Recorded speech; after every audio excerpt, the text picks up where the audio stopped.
Jacob was left alone.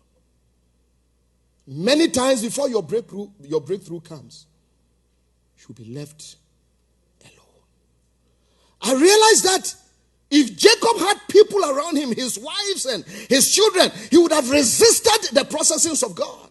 Because when people are around us, we want to show that we are strong, and so we refuse to own up. There are times that we come to church and there's a genuine thing that is said about you. Somebody is dealing with so and so. They call you and you sit back like it is not me, and you know it's you, because you want to project airs and graces around yourself. And so when God wants to do something, many times you will be left alone.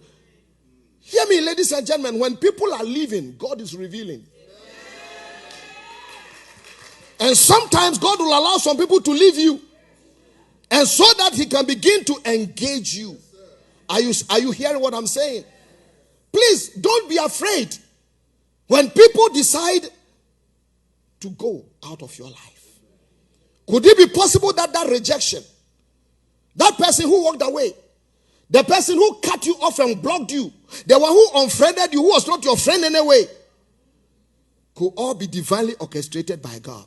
Please don't forget, Jacob had 2 wives. He had 11 sons. He had 2 female servants. He had livestock. He had everything. And yet, when it mattered, he was left alone. The beginning of greatness often starts with aloneness. God had to pull Moses out of Egypt alone when he had to traverse the wilderness alone. For 15 years, Paul was alone in the wildernesses of Arabia. John the Baptist was alone in the wilderness until the day of his manifestation to Israel. For 40 days of his life, Jesus was alone in the wilderness of temptation.